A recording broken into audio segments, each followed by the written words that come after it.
The escalating rhetoric of both North Korea and the US president is prone to polarize its audience, resulting in two contradictory and equally imprudent strains of reaction. The first is panic. As the Trumpian tweets and blasts of Pyongyang propaganda grow more extreme, the specter of war coalesces in the public mind. But it is still a specter, and the most likely outcome is that the immediate crisis will pass, as the others have, without satisfactory resolution, but also without catastrophe.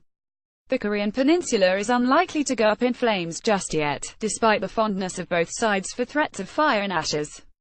The second is premature relief, as the insults and missiles fly without resulting in any real-life casualties, unless one counts the egos of Kim Jong-un and Donald Trump. These bombastic, swaggering adversaries could be straight from the pages of a satirical novel. The tendency to treat North Korea as comic relief is understandable, but profoundly wrong. There is nothing funny about the US telling a leadership with good reason to fear regime change that it won't be around much longer and threatening to totally destroy a country it previously carpet-bombed. Nor about North Korea describing the first remark as a declaration of war and threatening in response to shoot down US bombers outside its airspace. Both sides are prone to bluster, to talking big without taking action.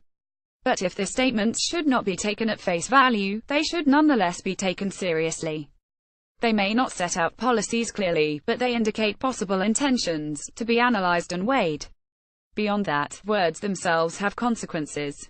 They make certain possibilities more concrete, raise the temperature, and increase the risk of a terrible mistake, a miscalculation for which many would pay, foremost the North Korean people, already suffering so much, but also US allies, expatriates and military personnel. Two men who hold their positions in large part thanks to reputations for talking tough and acting like wise must beware backing down as well as going too far. Both perceived weakness and reckless action imperil them. The situation has been deliberately personalized, with Mr. Trump attacking Little Rocket Man and Mr. Kim, in a highly unusual signed statement, calling Mr. Trump deranged, a dotard and a gangster. Each new remark ups the ante further.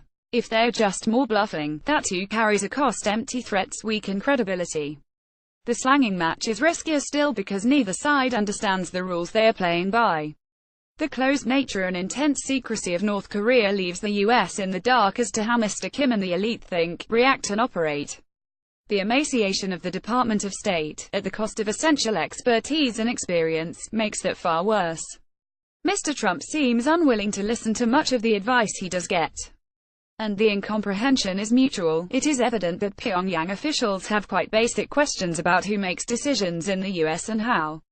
In fairness, under Mr. Trump, this is a question being asked around the world and in Washington as well. US allies and officials too are uncertain of its policy. The strategic patience of the Obama years showed that inattention or paralyzed inaction is not a solution when it comes to North Korea. And a war of words, of course, is far preferable to the real kind. But neither of those truths makes the current situation any better or less perilous. Two sides are screaming into the wind, and the only snatches loud enough to be heard are worsening matters, not mending them. Talking to North Korea is not rewarding it. It is essential as the very start of finding a possible solution to the problem. Without communication, Washington is unlikely to learn more about Pyongyang's mechanisms of power, ideas and intentions. For their own sakes, and everyone else's, both sides need to start listening. There is no sign that they will.